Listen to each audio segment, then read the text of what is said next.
The internet went into meltdown after the new Clark x Nike commercial aired. Within just 1 minute, the featured shoe completely sold out. Yes, just 1 minute. And just like that, the critics exploded. But this ad was about more than just selling shoes. Nike's decision to spotlight Caitlin Clark in a solo campaign wasn't only about marketing, it was about signaling a shift. A new queen of sports is rising, and not everyone is happy about it. From bitter veterans to rival fan bases, backlash has been loud. But the louder it gets, the clearer it becomes. Caitlin Clark's ascent is unstoppable. The real question now isn't if she'll rise, it's how far her critics will go trying to stop what they clearly can't control. But before we dive into all the chaos and controversy, let's rewind. What exactly did Nike show that sent the internet into a frenzy? The ad opens quietly. Caitlin Clark, calm, locked in, laces up her sneakers. The camera zooms in on her eyes. For a flash, they glow yellow, bold, sharp, electric. A brief but powerful nod to Kobe Bryant's Black Mamba legacy. A message delivered loud and clear: Caitlin Clark is ready to take over.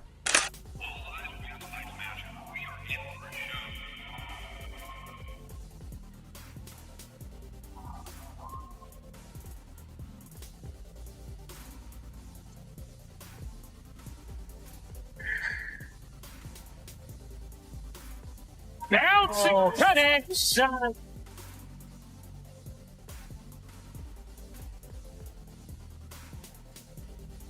Weighs in on a delectable dime for Caitlin Clark.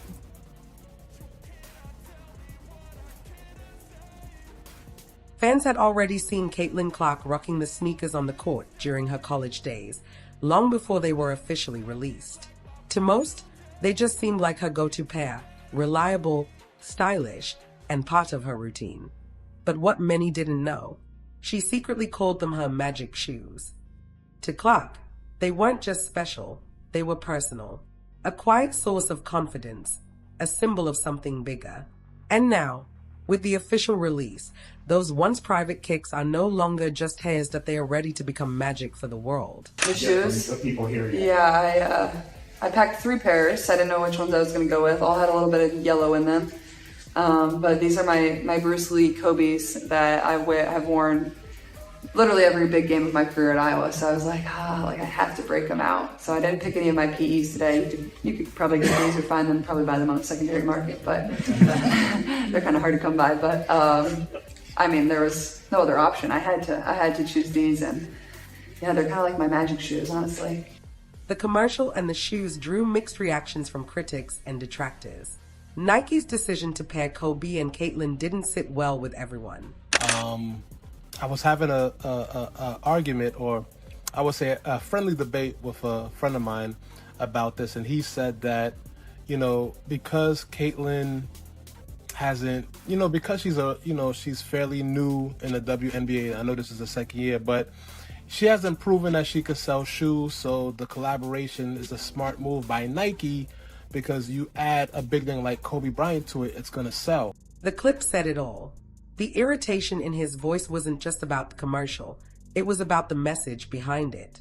He didn't see Nike's pairing of Caitlin Clark with Kobe Bryant as a tribute. To him, it felt like a crutch. He believed she couldn't sell shoes on her own, not without the weight of a legendary figure like Kobe behind her.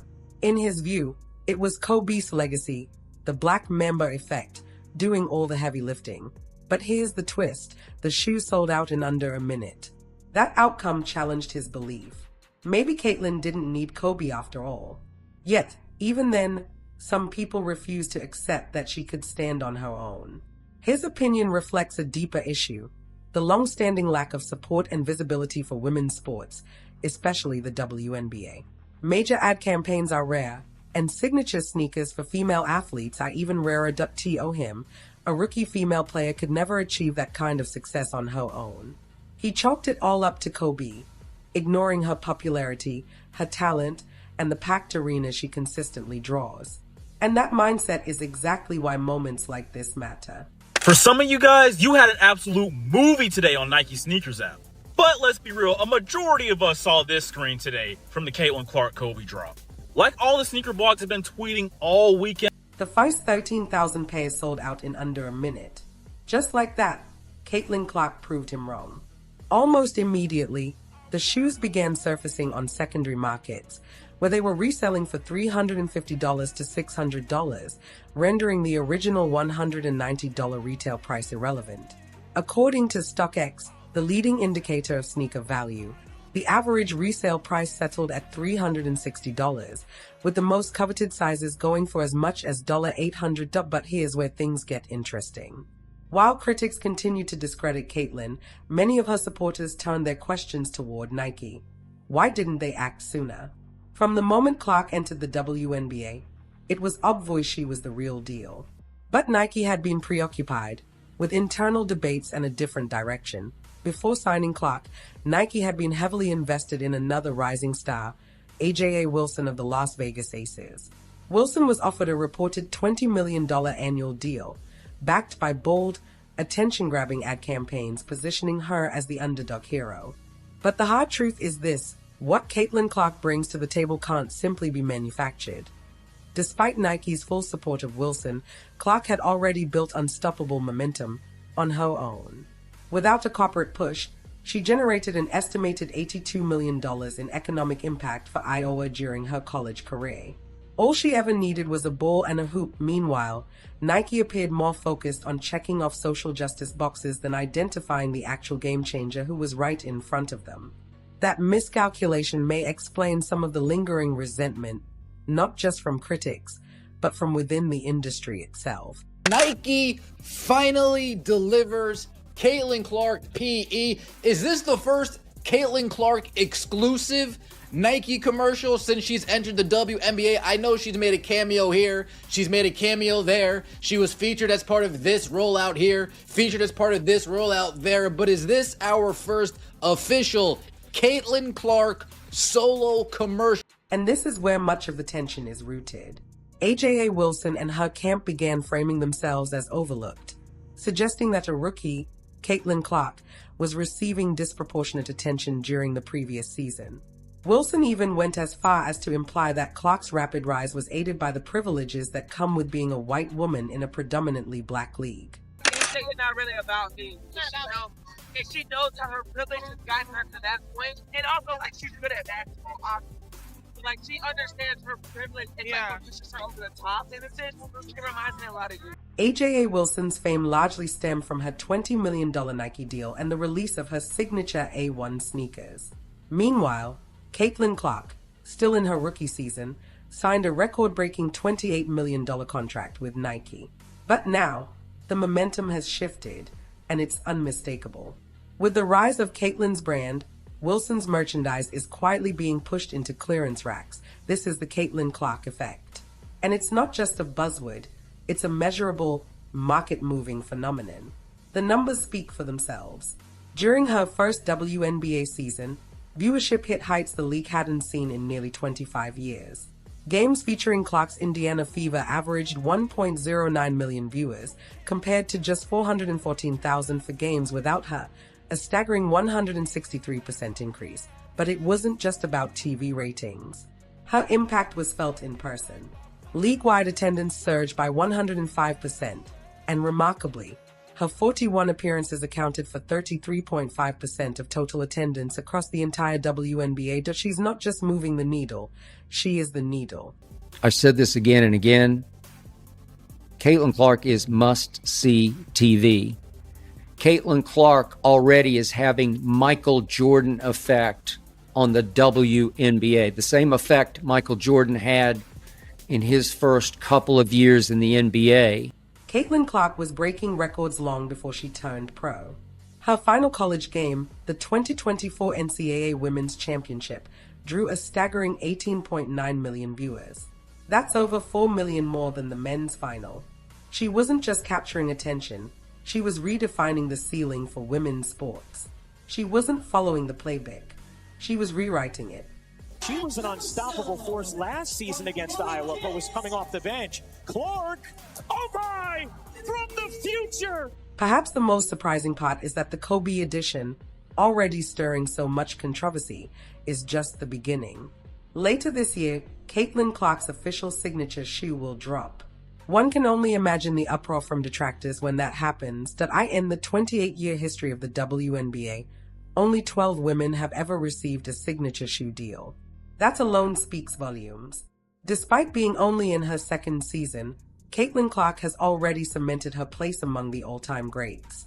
What once seemed like a risky $28 million deal by Nike now looks like a masterstroke. It sends a clear message to rivals like Adidas and Reebok, who signed Angel Reese. Women athletes will no longer settle for a fraction of what men earn. It signals to the entire sports business world that investing in women's sports is not just worthwhile, it's essential. And it all comes down to one woman, Caitlin Elizabeth Clark. She's sparking a chain reaction that will normalize lucrative sponsorships, bigger media deals, and higher salaries. But Caitlin Clark is more than just a basketball player. She's become a lightning rod. Whether she likes it or not, commentators pushing toxic narratives and race-based arguments often drag her name into politically charged debates. For Nike, a company known for cautious, calculated moves, this is new territory. Navigating controversy while backing a rising star like Clark is a challenge unlike any they've faced before. It looks to me like maybe 20% of the attention she gets is for her ratings and what she's doing for the league. And then the other 80% is people either criticizing her or coming after her, or the things with the refs, or we need to protect her. She needs a bodyguard, like all these peripheral things. At first, Nike hesitated. Unsure how to respond, they stayed silent, not because they doubted Caitlin's value, but out of caution. However, over time, their approach shifted. Nike decided to focus on what they do best, dominating the market, rather than getting caught up in an unwinnable cultural debate. Now, she has an 8-year, $128 million deal with Nike, so she's going to eat. Merchandise in the league went up off a rookie from a Midwest-based school on the worst team in the league, 234%. But here was the one that struck me. So before she got there, the Indiana Fever, the valuation of the franchise was $90 million. Remember, they play a short season. It's not like the NBA where it lasts like 6 months. After playing, 40 games, the valuation of that team now is $340 million. While people argued endlessly online, the numbers were shouting the truth. Every metric, website traffic, jersey sales, TV ratings, and ticket sales was pointing in the same direction. Caitlin Clark wasn't just popular, she was driving the entire league. The data was undeniable. A perfect example, the sharp drop in WNBA ratings following Caitlin's injury. If you listen to the reports, Rebecca, they looked at Caitlin Clark and they said when she was out over these 5 games with a quadricep injury, there was a diminished interest to some degree in the WNBA. While online debates raged, the numbers told a different story. Website traffic, jersey sales, TV ratings, and ticket sales all pointed clearly in one direction. Caitlin Clark wasn't just popular, she was running the show. The data was impossible to ignore. The steep drop in WNBA ratings since her injury is a perfect example.